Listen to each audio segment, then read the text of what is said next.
play the next. All right. So that concludes both of our producer videos. So we've got both those producers with us today. So you all can go ahead and turn your video on if you'd like, and we'll get some questions going for you all. I know both Dr. Limkuhler and Dr. Reinhardt both mentioned how difficult it was to edit down those videos to the shorter version. There was lots of good information in those videos. So we do have a question that came in, and Timmy, this one will be for you, I believe. Can you elaborate on the snap test that you all use for your PI testing? We do a ear notch, and I'm trying to think of the name of it's a snap test for PI. You do an ear notch, you put the ear piece in a little vial, and then you put a fluid with it, let it set for, I think it's 15, maybe 20 minutes is what we do, but I think it says 15. Then you pour it onto the snap test. Takes about 30 seconds for it to get ready. Then you break the little vial inside. That's the reason it's called the snap test. And within 15 minutes, you'll have the results, whether it's positive or negative. And it's simple. It seems to be real accurate. If you have sometimes I feel like we may have some false positives, but I'd rather err in that direction than err in the other direction. So we've been very, very pleased with it. Great. And John, do you all use any kind of PI testing on your operation? No, ma'am, we don't. I never have done PI testing, and I probably should, but just never have. We've never gone down that road. I'm probably in Bob Smith's camp. He's a veterinarian from Oklahoma and represents a lot of cattle. And I'm probably in the camp that, once the cattle are exposed to the PI calf, that, the damage is done. But I'm probably wrong, and we probably need to go down that road, but we have not. All right. So we've got a question here from Dr. Limkuhler, who asks, do you all buy directly off of farms or buy calves coming through sale barns? Do you guys have preferences or thoughts on either of those options? We have a buying station. We buy at the farm on Mondays. And then we buy out, I think, 6 different stockyards, but we're done buying cattle by Wednesday night. And that's our situation. Yeah, for us, we do not buy any cattle off the farm. Everything we buy comes through the sale barns, and we try to buy, 6 days a week. And, probably the biggest reason we buy through the sale barn is shrink. Those cattle have obviously shrunk a lot, and that's no secret in the Stalker business. But I do think the day's coming for us soon that we will start buying cattle off the farm and do something like that. That's getting to be more prominent in Kentucky. There's several buying stations now, and for us, sourcing the cattle continues to be, for us, it continues to get a little harder all the time to source enough cattle. So I think that's probably something that's in our future, is buying there at the farm. But right now, everything comes through sale barns. All right. Let's see here. If you just, and I guess this one will be for both of you all. If you decide to straight hedge, what profit/head do you shoot for based on historical cost? We set our hedge. The hedging part of that, we set our price we'll pay for calves against what we can do. And then we hedge against that. We're looking at we try to build in a $70 to $100 per head profit. It don't always work out that way, but that's where we try to set the hedges of what we buying at. Yeah, I would say for us, it'd be very similar. It depends on what we're doing. So we've got cattle, that we'll have some cattle that could be here for 9 months, and then we'll have some cattle that be here 60 days. So it just depends. But generally speaking, $100 a head on those cattle that are 9-month type cattle, the cattle we bought very small and going to make big, we'll want to be $500 to $550 spread in those cattle to do a straight hedge. But it's really dependent. But generally speaking, $100 a head would be, these days that's a home run. There's been times when that was not a very good profit, but these days that'd be a home run.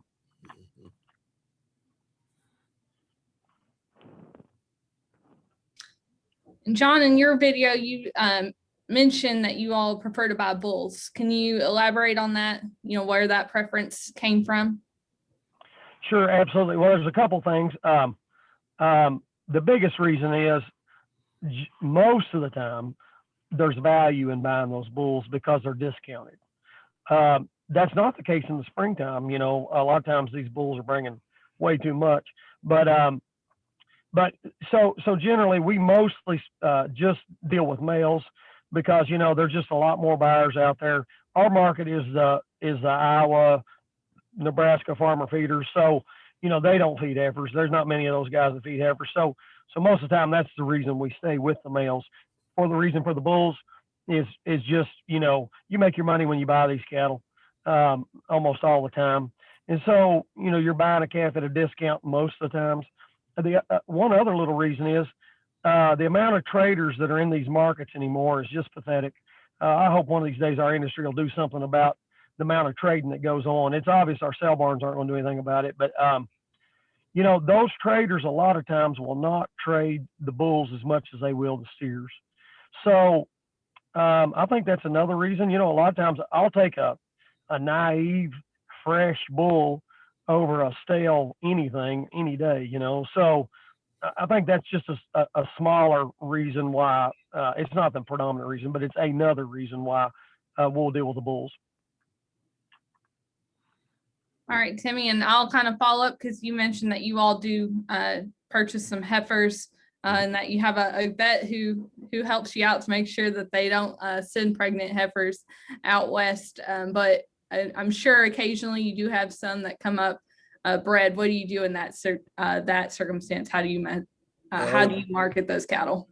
When they do come up bred, we normally, if they're 1 to 3 months bred, we'll normally abort the calf. Anything past that, we carry them up to 6 to 7 months, and then we market them from there. We just start selling them. We have what's in the feed business. I've got a lot of cow calf producers in that we sell feed to, so that we've always got somebody trying to buy the calf. And I agree with what John said about the stockyards, but that's not never going to change, I don't think. Yeah, you're right. No, I agree. The only way it's going to change is when it starts costing them sale barns money. Yeah. That's when it's going to change. They know what's going on, and it's just a pet peeve of mine. It's the wrong thing for the animals. It's the wrong thing for the industry, and I agree. But I do think they keep doing what they're doing and getting away with it. There'll be more of those buying stations, and they're going to miss out on that commission. So. Which being a buying station is one of the reasons you was talking about heifers. You buy at a buying station, you buy whatever comes in. So we're buying heifers every Monday. So then we buy heifers at stockyard to match what we got. So. Absolutely. That makes 100% sense. I think you're on the right track on the buying station. I think that's a good idea. Thank you. All right. So if I could jump in real quick and just follow up on that one too. Timmy, this is Justin. Just kind of along the same lines, have you ever had a situation where you got some heifers you felt were good enough to breed and dabbling in making some replacements and selling them, or not want to keep them that long? We'll have during the spring, especially, we'll sell several tractor trailer loads of breeding cattle, where we'll have people come in and pick out, say, 4 or 5 tractor trailer loads of cattle to breed, just picking out of the heifers. And it's another draw to have some heifers because there's usually a premium involved with that. But far as breeding cattle for ourselves to sell bred cattle, we don't do it because we've got so many heifers running around. I don't know that we could ever keep bulls where they're supposed to be. That's right. All right. I know we're running short on time, so I'm going to ask you all both one final question. What is the biggest challenge that you face on your operations? That's a big question. I know, I should have saved it for last. I'll let you go first. That way I can copy it. Probably my biggest challenge is I'm older than John, and I've got boys that are in their 30s now, is turning over, listening. My daddy told me a long time ago, at some point when you get older, you get where you don't change nothing. And my biggest problem is giving the power over to them or going along with them to make changes, kind of like the PI testing. That's probably the biggest personal challenge I have. Besides that, it's strictly health. If you can keep everything healthy, you'll just get up every morning smiling. And that's me.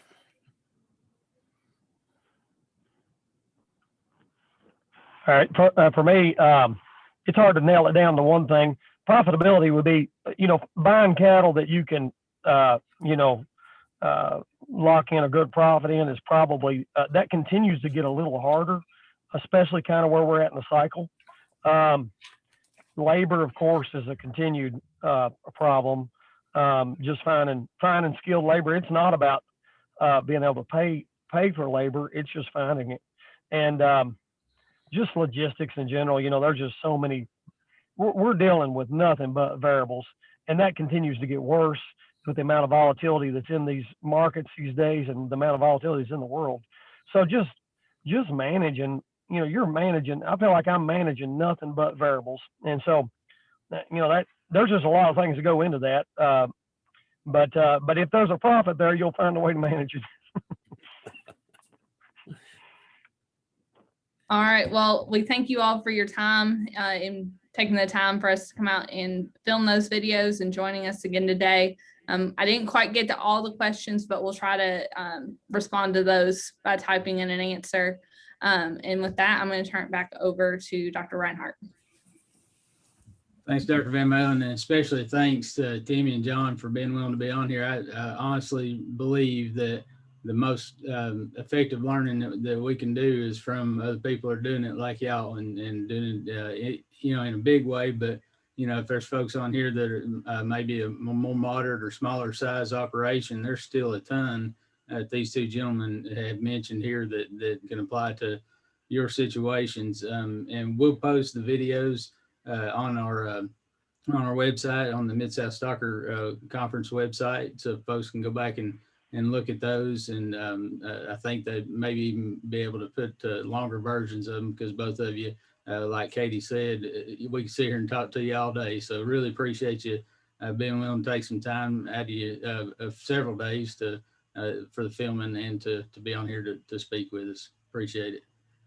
All right. Hey everybody, so real quick, just to get us wrapped up, first I want to say thank you all for being here. My name is Katie Mason. I'm one of the beef extension specialists here at UT, and I'm here to introduce Chris Pravat. So Chris comes to us from the University of Florida IFAS Range Cattle Research and Education Center that's located in Central Florida, so it's in Ona, and he is a beef cattle and forage economist. He joined the University of Florida in 2014, and he works extensively developing economic information for cattle and forage producers to make profitable management and marketing decisions. And so with that, Chris is going to talk about some economic tools, and you can go ahead and jump right in whenever you're ready, Chris.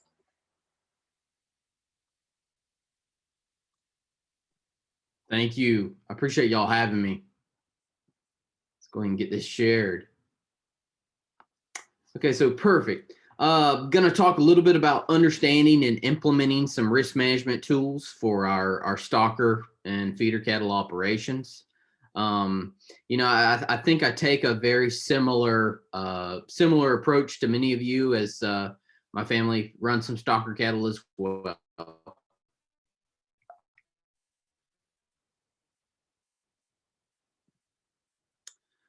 Just starting out, I think as I look at the situation, I think, if we sit down and really take steps, we can make it as simple or as complicated as we want to. It's our business. We're going to make the rules for it.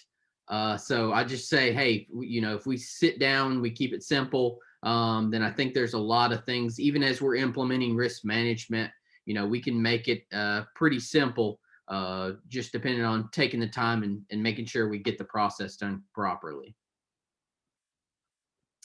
So I'll just share a couple of my thoughts with you, in terms of challenges that we may face as we look at risk management opportunities. This is from an Outlook talk I gave a couple days ago. It was sorting through this year's challenges. I think really everything is on the table this year. I think the most important thing that, I think is survival, making sure our businesses are viable. Just depending on where we are in the life cycle of a Stalker enterprise. I think a written plan, business plan, just production, what are we doing is absolutely critically important for us. I'm looking to maintain cash flows so we can continue to make those debt payments, family living expenses, savings and working expenses, and then some reinvestment into expansion. In terms of the consumer, in terms of U.S. consumer beef demand, it remains strong. However, we've lost over 110,000 restaurants during 2020. That's a lot of restaurants that aren't selling beef anymore. So the consumer side of this thing is just so critically important for us to be able to just maintain feeder cattle prices at current levels.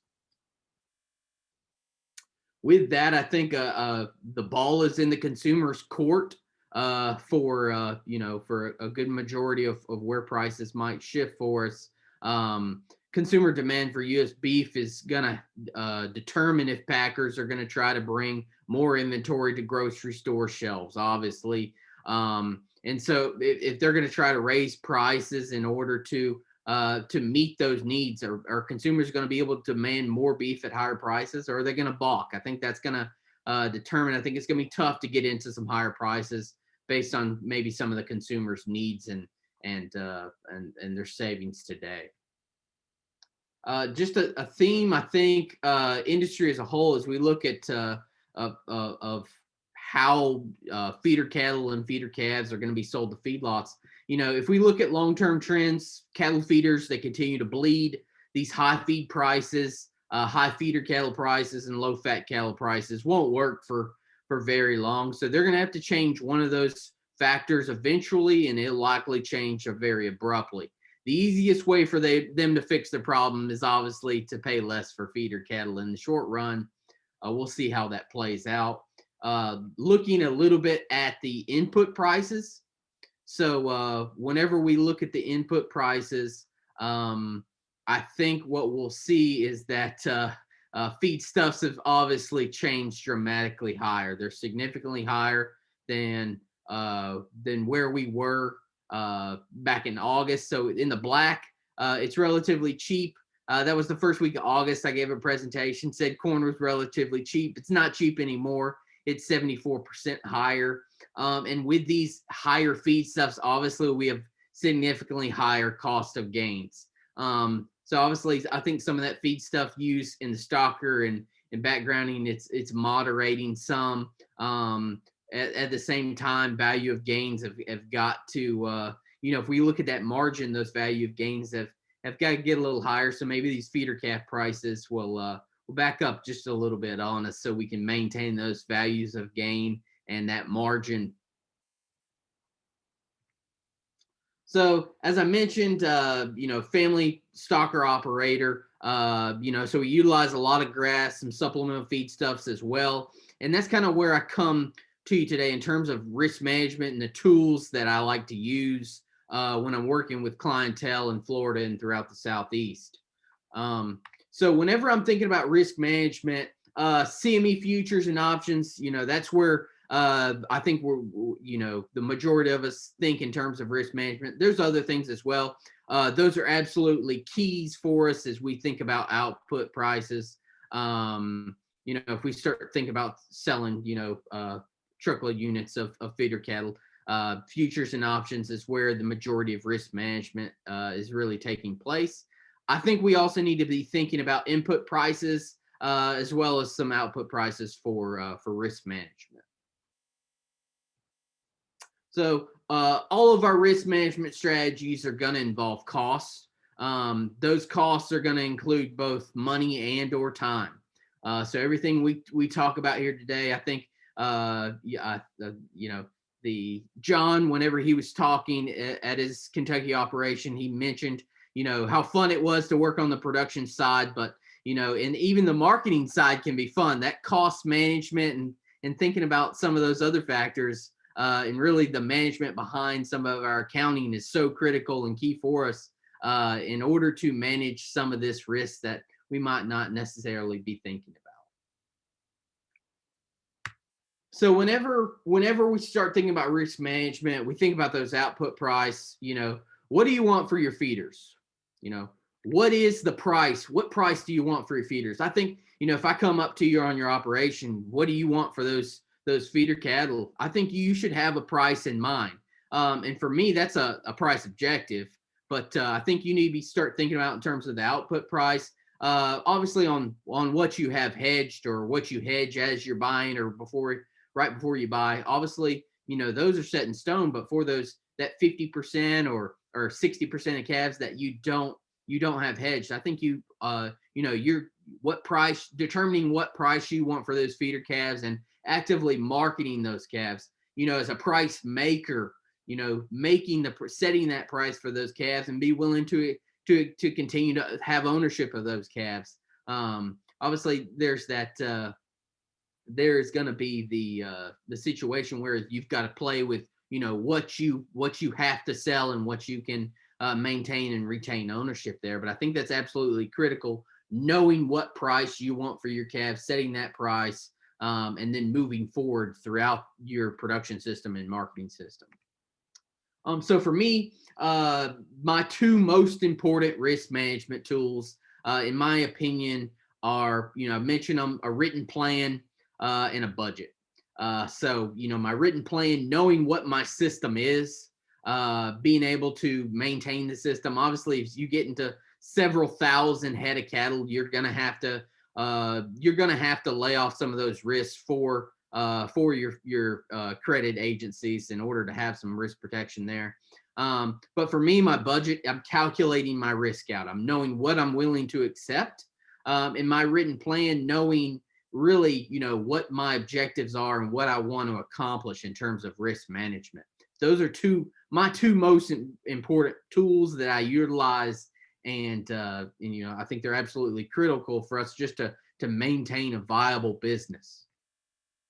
So, you know, the first thing there with the budget and the written plan, knowing your numbers, you know, I've heard several times today, you know, maybe there's an online calculator, you know, just knowing those accounting figures, knowing what our variable costs are, knowing what our fixed costs are, and continuing to evaluate and reevaluate those costs are going to be absolutely critical for us in order to keep our cost of production low, focus on maintaining that cost of gain at a lower rate than, you know, what's being done. And whenever we look at Kansas feedlots, we got to make sure our cost of gain is competitive, and then knowing our break-even price as well.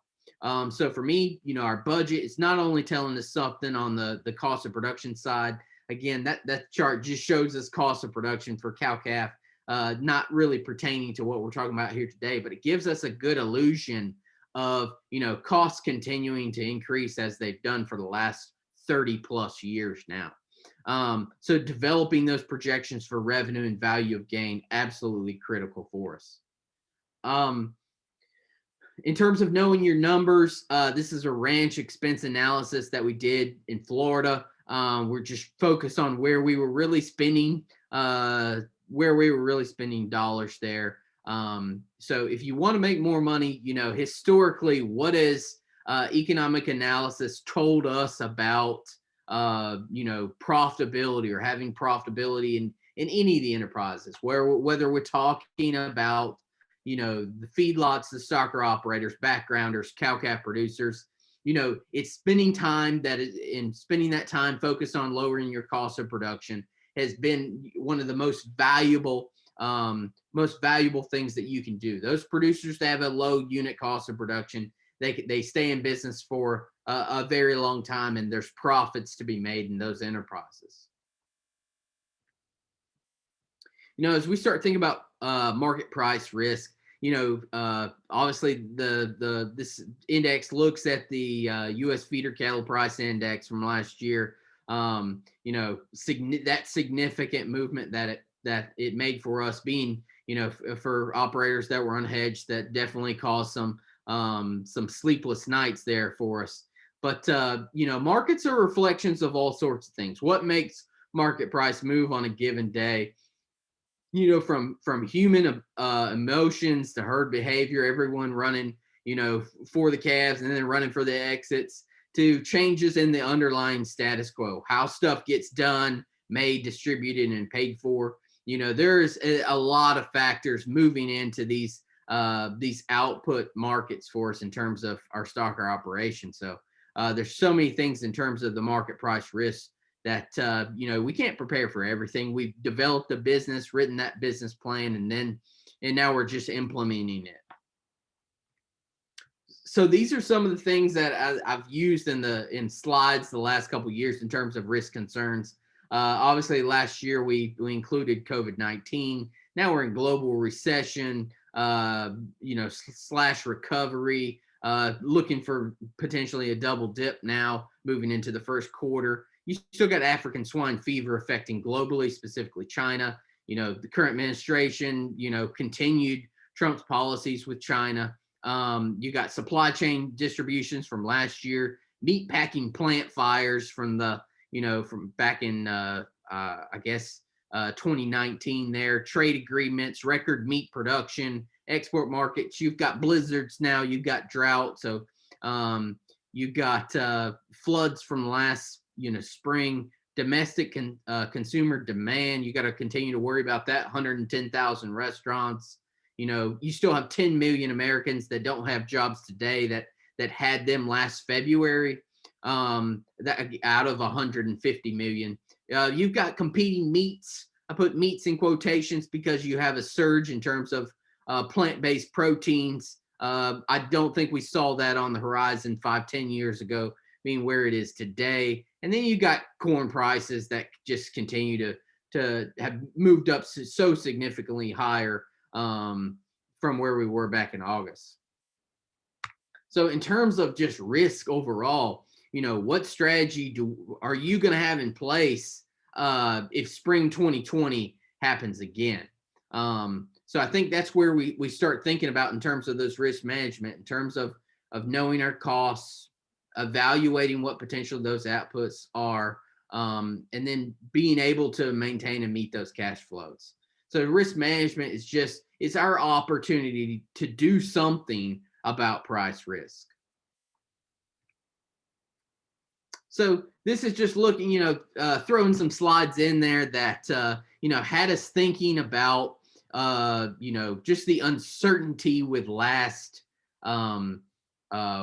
spring, just in terms of temporarily closed meatpacking plants, cattle slaughter down over 1 million head, feed yards backing up, huge changes in terms of cash cattle prices declining, and obviously box beef prices increasing, just based on variables of supply and demand moving through these markets. So obviously a lot happened in a very short period of time here. So as we talk about risk management, I think a little bit of what we're talking about is when we should be pulling the trigger. As we look back at August 2020 feeder cattle futures, looking at when it began back in 2019. So looking at the green circles there, when it began back there in August 2019, just above, $132 a hundredweight, and ending the year at 142s. Even if we look at it evaluation over 365 days, with all the uncertainty and all the stress that took place in 2020, it still had about a $10 a hundredweight positive margin for us for that August 2020 feeder cattle futures. So, as we look at risk management opportunities today, I think there's no telling what may transpire between now and the end of this pandemic. I think health researchers have told us that the end is not near. So I think it's important for us to stay flexible, continue to evaluate our risk management strategies and alternatives. It's absolutely critical just to develop that relationship with our lender, broker, insurance agent. As we try to maintain that marketing cash flow, maintain working capital needed in order to complete the marketing scenario.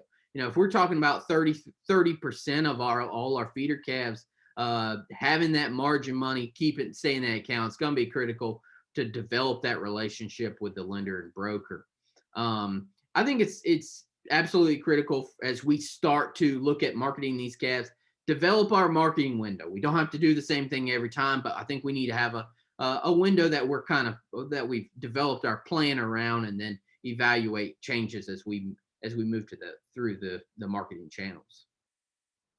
So price risk management, obviously, in terms of just looking at the cash market, it's going to be let it ride. In terms of hedging risks, we have always got the opportunity for to cash forward or forward contract, whether it's marketing, private treaty, video, or internet auction. You've got livestock risk protection. So if we want to purchase insurance with livestock risk protection or CME options, we're going to do that through an insurance agent on the livestock risk protection through CME options. It's going to be through our brokerage firm. Same with CME feeder cattle futures there. In terms of hedging risk, we also can think about it in terms of potentially we can hedge in terms of some of whatever inputs are as well. So we can also be thinking about that in terms of our options and futures there. And I think, we just mentioned there in the videos, it's not just one option. It's going to be a combination of options to fit your marketing plan.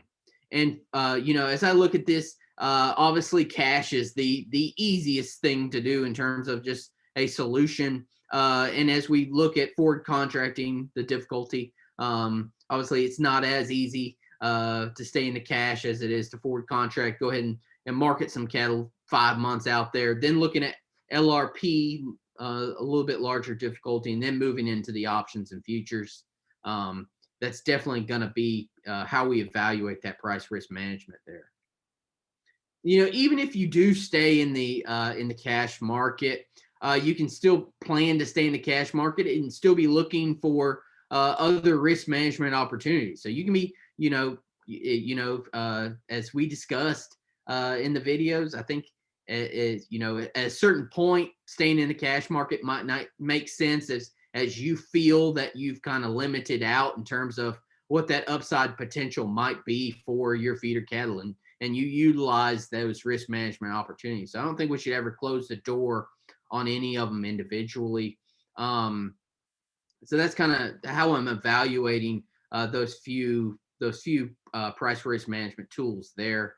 And I think as we think about, disaster assistance from the government this past year, that's been a form of price risk management for us through CFAP 1, CFAP 2, and now potentially CFAP 3.0. Management's decided to serve as a price risk management tool during 2020.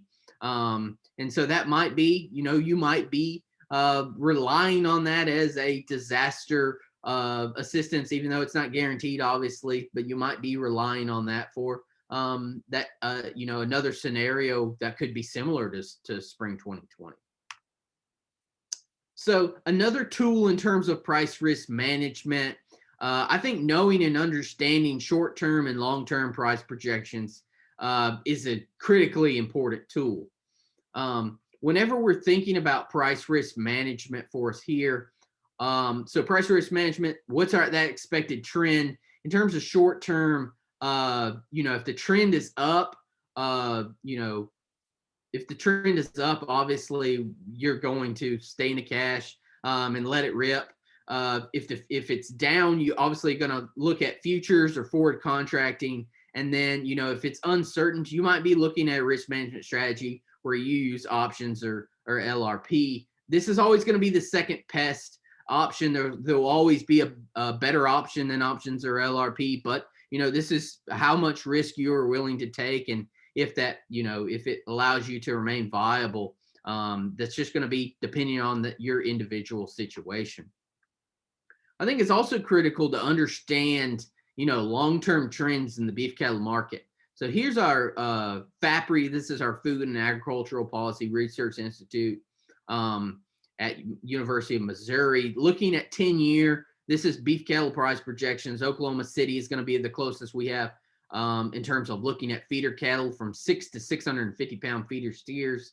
Moving there from a 2019 low. This is going to be last March when they release these projections. We'll get new ones this March, but there's a positive trend there in terms of price projections for the future. So as we continue to look at marketing feeder cattle, purchasing feeder calves, there's a positive trend in there. We have to think about that as we evaluate our situation. In terms of CME feeder cattle futures, this tells us, based on, marketing feeder cattle for the next, 8 to 12 months, just depending on their situation there. Feeder cattle traders, they're bullish on feeders, as there's obviously a positive trend there. There's always the opportunity for that positive trend. Just mentioned this, lock in that optimism for futures. Don't always anticipate for the cash market to trade up to futures. Futures is sometimes going to erode back down to that premium, erode that premium back down to the cash level. So I'm talking about a little bit about how I decide on when we should pull the trigger. So looking back at this is looking back again at last year's August 2020 feeder cattle futures market. So when should I pull the trigger? I've evaluated the marketplace. I've set it that target price. I continue to evaluate that marketplace, taking into account more information. And then once, if I, like my target price, I haven't readjusted that target price, that's when I would pull the trigger and really use some risk management to market these feeder calves. So in terms of at what price level, I know what I want. I know what I need in terms of break-even price. Then I'm evaluating marketing opportunities. I know that profit per head, we just talked about $100 a head. I think that's an excellent opportunity for us. As we take cattle, much longer in terms of having them, close to a year, if we start with some really lightweight animals, that profit per head obviously is gonna, need to be close to double what we would only put on 200 pounds or 250 pounds on some calves. And then knowing those input costs, knowing cost of production and cost of gains, absolutely critical for us. So when should I pull the trigger? When should I use this risk management strategy?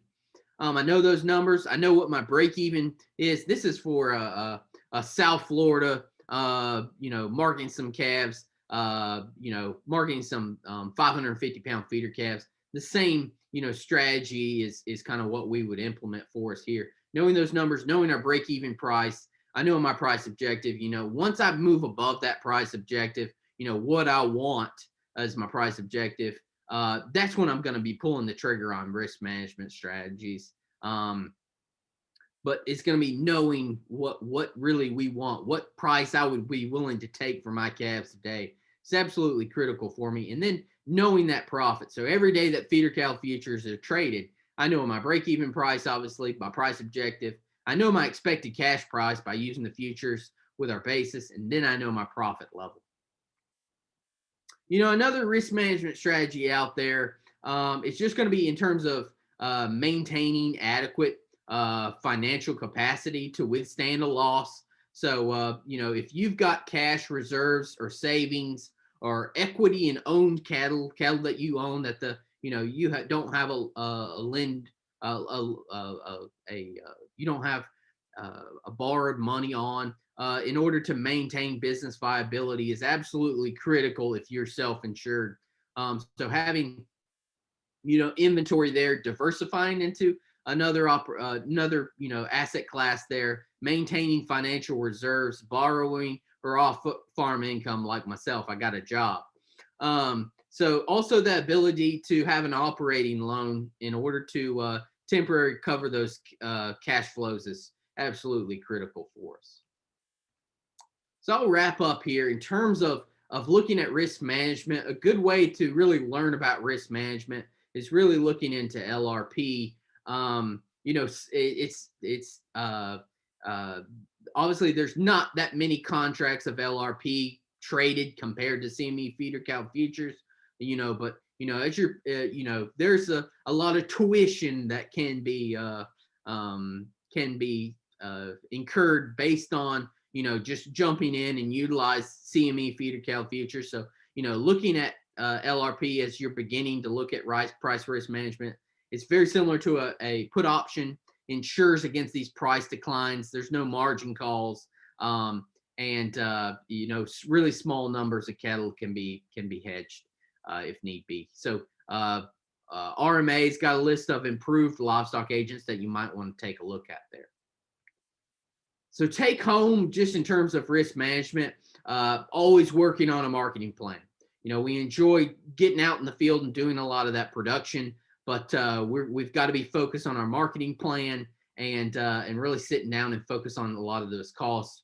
Yeah, I think we have to learn from the risks that we take and those that we don't take as well. So evaluating, you know, we talk about, you know, having, you know, 30% of our cattle, you know, hedged, you know, evaluating, you know, obviously, you know, farm credit and working through our lender is going to be critical if they require that. But, you know, evaluating what occurred, what was the outcome of taking that risk management? Was it positive or was it negative? I think is critical for us.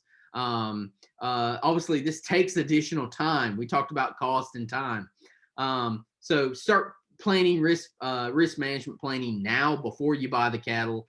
And if you're using CME feeder cow futures, working capital to sustain your position is going to be so critical. You know, if we look at the last 10 years, we have easily have $20 hundredweight moves throughout the contracts of our CME feeder cow futures contracts. Where last 10 years, you got $160 a head change in terms of prices throughout the year.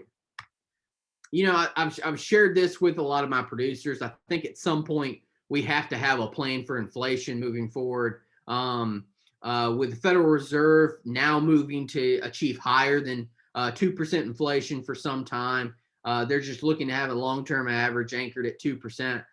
So at some point, I think it's going to be critical for us to have a plan in place for feed, land rent, animal inventory, labor, interest rates. A plan ahead is definitely going to impact our bottom line in terms of inflation. You know, as we think about our challenges for Stalker operators, you know, the only way for us to really stay sustainable, competitive over the long run is for us to learn and adapt faster than our competition. I think that's what we're here doing today, coming up with new ideas and then really hitting the ground running and working it out on paper before we try to implement it into our operation. So, you know, I still think there's a light at the end of the tunnel. We need to consider if that light at the end of the tunnel is an exit for the pandemic or if it's a train headed right for us. I still think there's a lot of volatility out there for us. Since the pandemic began in 2020, I think anything is possible. Everything's still on the table. I think things will obviously clear up for us a good bit if we can get that behind us. So with that, I'll take any questions. I appreciate y'all's time and hopefully I provided you some interesting thoughts moving forward for your operation. Chris, really appreciate you giving us that rundown on some price risk management, and always great to hear from you on that. Before Katie gives you some questions, kind of moderates that a little bit, I just want to let everybody know that I know we've run a little long, but I think we're having some good discussion. And since, you know, Dr. Groves is still on here and some of the, I think at least Timmy might still be on here after we get done with some Q&A with Chris here, we'll just open it up for a few minutes, even though we know we're running long. If y'all need to hop off, that's quite all right. But thought we'd just open it back up for general Q&A with all the presenters that are left after we get done with Chris. So. All right, thanks, Justin. So there are a couple questions here, and I encourage you, if you have any more, to put those in the Q&A box or in the chat and we can address those. Chris, the first question we have is how prevalent or easy to get are basis contracts for feeder cattle? He says basis is a variable. Oh, absolutely. I mean, as input costs change, I mean, basis is just can be all over the place. They're available. Are they easy to get or widely used? My producers that I've worked with are not utilizing, we're not really utilizing them very much, but I have seen them available. I really don't have much experience with looking at those basis contracts, but I do know that they exist. All right, good. We have another question from Dr. Limcooler. He says, do you think there are other newer protection programs being discussed, such as LRP?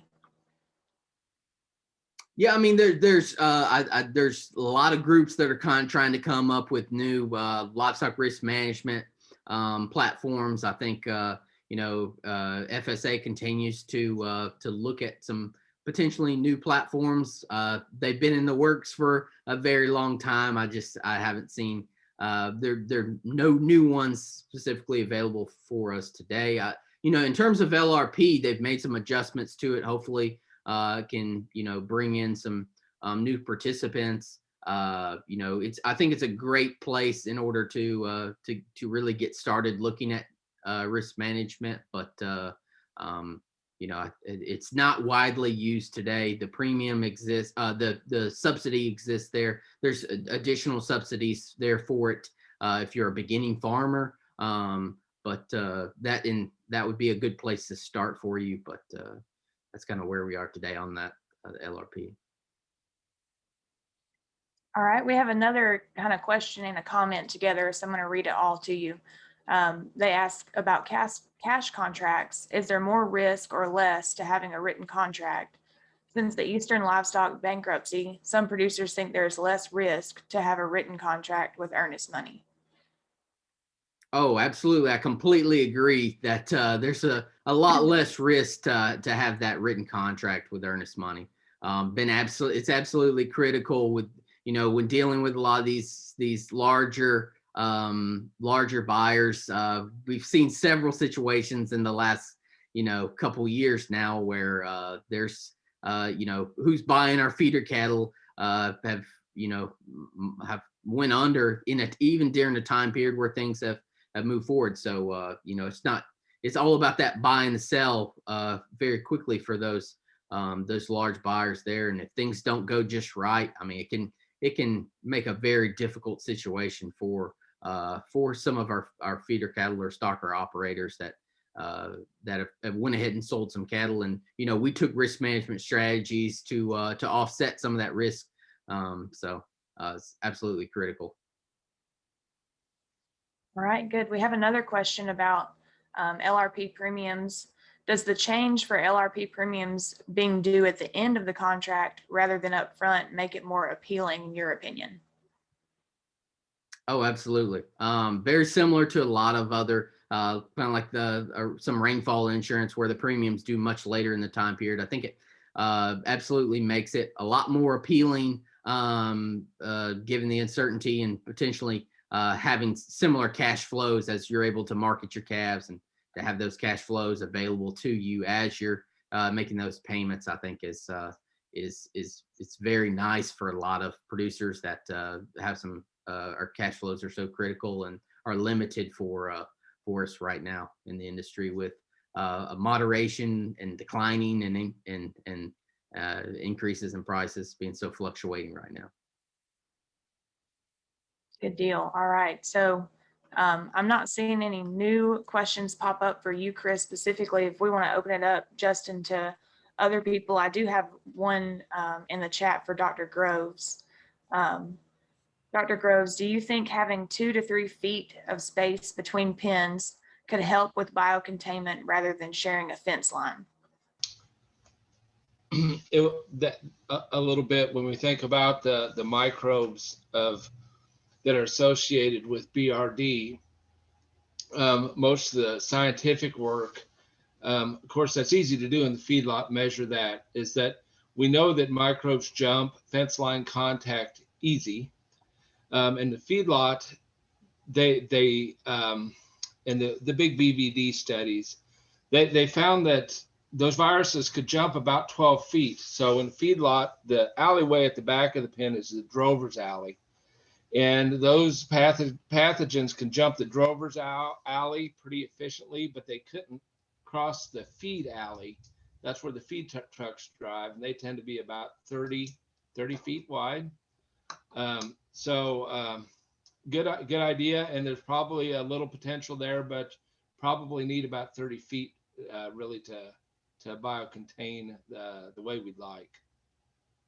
Good question. I'll jump in with one, and Courtney, if you and Timmy are still there, I'll ask this to Mr. Ogle, but then ask Dr. Groves to follow up on it too. So Mr. Ogle, you mentioned that you have some heifers, you know, obviously you're gonna have some that end up coming up pregnant at some points, and I think the way you may have said it was if they're early enough bred that you'll go ahead and recycle them. Just wondering how as you go about that, and I also wanted to get Dr. Groves' opinion on it too, thinking about how that can be, you know, pretty hard to overcome to get some weight back on them after you get through that process. Yeah.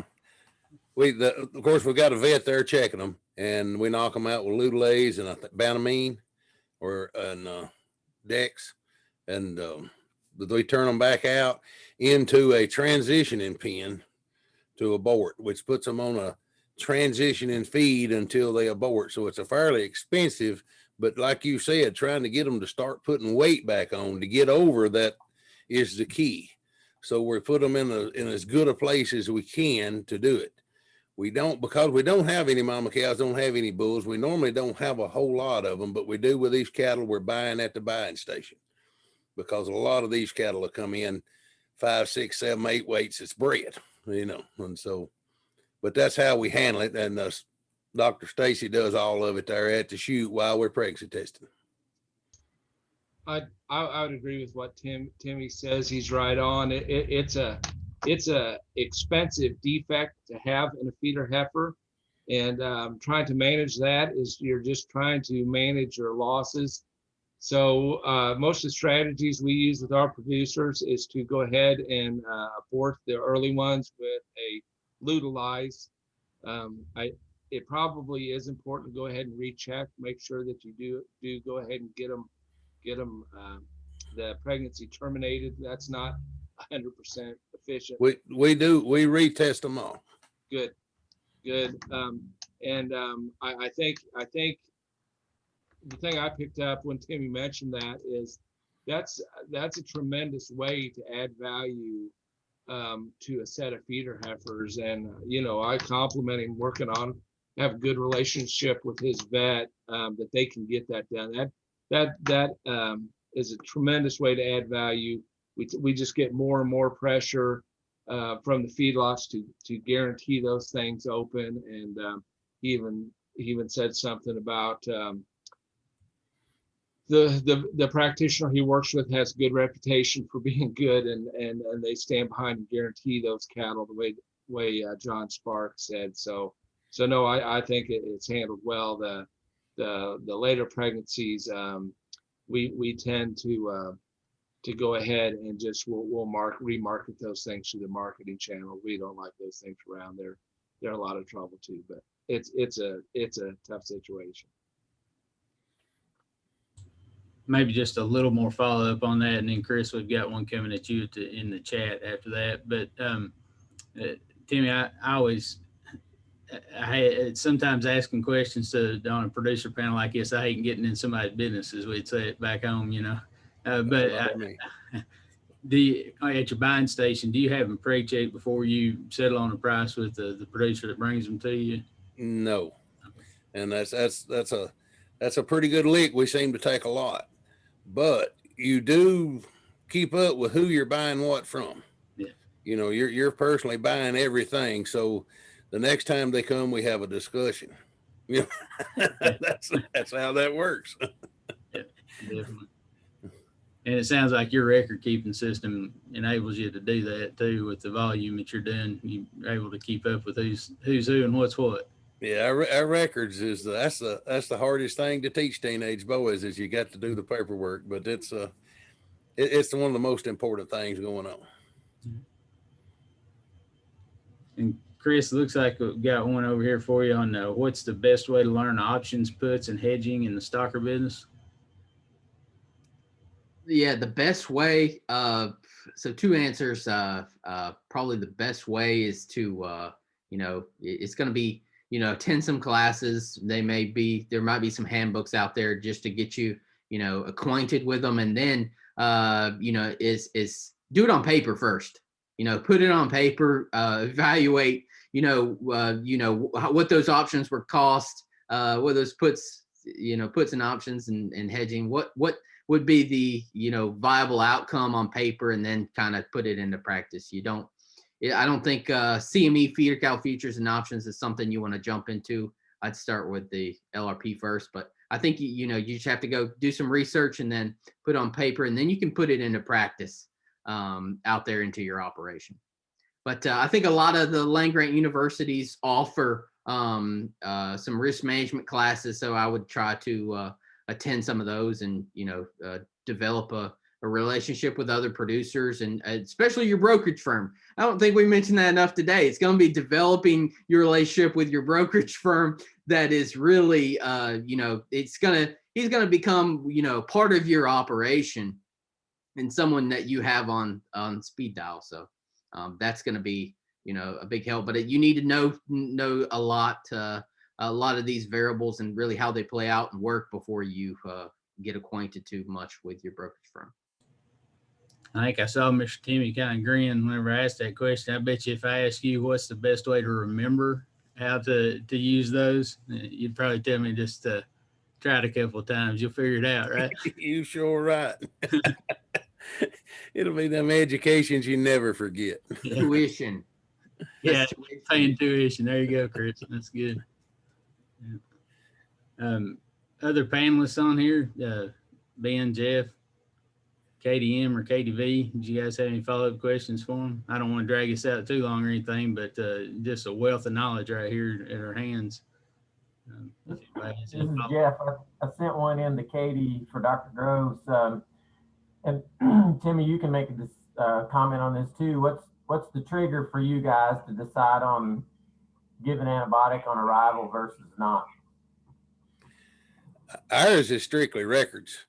We've done lots of trials. We've done lots of that kind of stuff. We do a lot of trials, but the numbers, we just keep up with the paperwork. Each calf's got it, so we keep all of that, and we've just had a lot better results. We've changed the drugs, and at times a year we change the drugs, and there's problems, and I don't know. Dr. John probably knows what. We'll pre-treat with Drexin. In other words, on arrival, we'll mass treat with Drexin. But if we mass treat with Drexin on arrival, our later pools just will not respond good to Drexin. So we've got to have another line of attack in case we have to make pools with them. But it's strictly dollars is what it had to do with it. Those are good comments. And we use those, the risk of the cattle as we understand them when they're coming in. But if you think about my approach to what I talked about earlier, so we really try to use the knowledge about the population that those cattle are going to live with when they come live on our operation. And that's probably where Timmy's got such a good advantage, because he's got a good vet working with him, and they understand the pathogens and the disease dynamics that's kind of unique to Timmy's operation. So those kind of vet producer relationships where it sounds like him and his vet are tight, tends to make those decisions regarding antimicrobial use a lot better. We're only going to get more and more restrictions on those use. We need to do a better job making those decisions. So everything Tim said, plus leverage all that, everything you know about your population. I'd like to enter. There's one thing I kind of misled. I didn't really mean this mislead. We buy cattle at a buying station. So we've got farmers that repeat bring cattle to us. And we've got some that the reputations are, we know them, well. So if they say their cattle they're weaned 60 days, they've had all their shots, they've had no sickness, we don't spend the money on Drexen on them on the front. They won't get anything. They'll get their vaccines, a booster. And if we feel like we need to do that, just one vaccine going back out. But then we got different transition pens. We send those cattle to. It's kind of like those cattle you were showing with red, white, and green. These cattle go to a different transition pen and only migrate later on after coming out of receiving pens with those cattle, those type cattle. That's a good point, Timmy. And one of the things that we try to get to where we can do is there's times when we'll receive some pretty solid, good reputation cattle. But I know where we're going to have to place those cattle in our operation is adjacent to a lot of red cattle. And that's where decisions get real tough. So we'd like to be able to manage our operation, move cattle around to where we don't have to use Draxen to protect these healthy cattle from our own population. So yeah. Good point. And something for sure we're all going to get better at.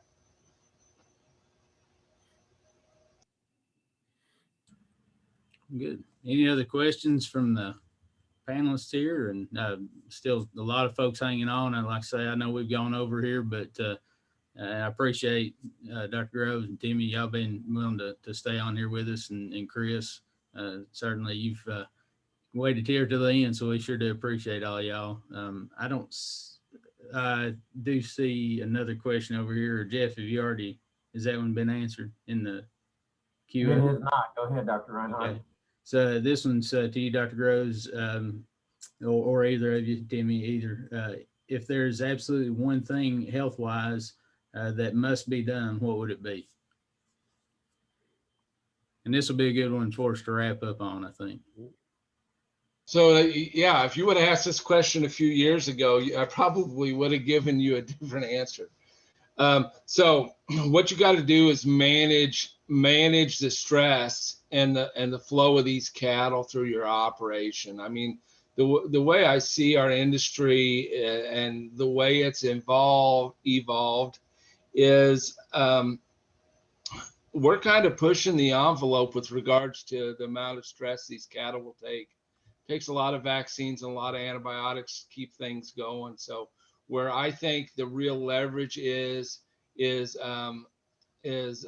managing the stress and finding ways for cattle to flow through the production system without having these big epidemic challenges. So that's a little bit different question.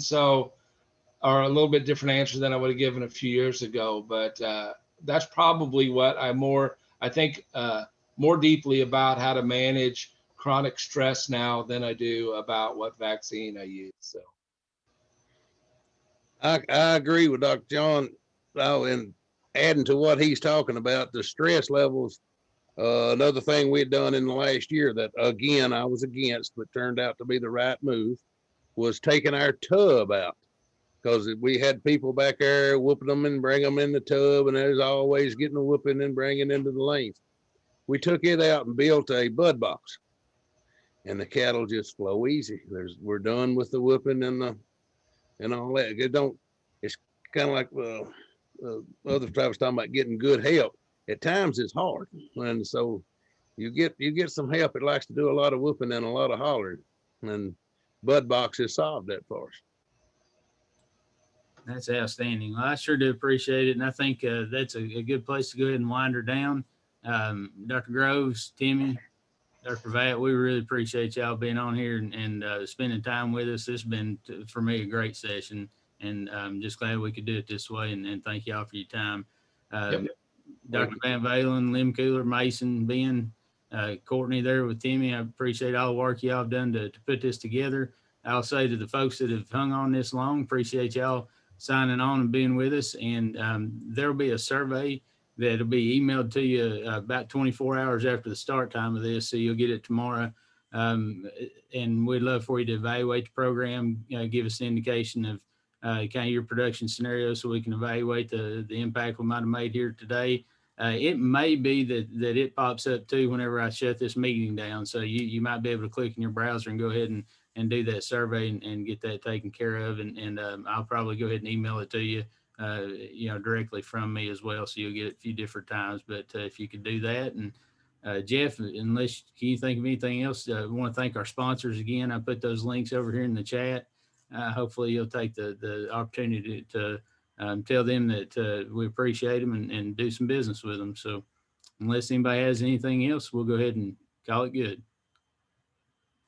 All right. Y'all take care. Thanks again.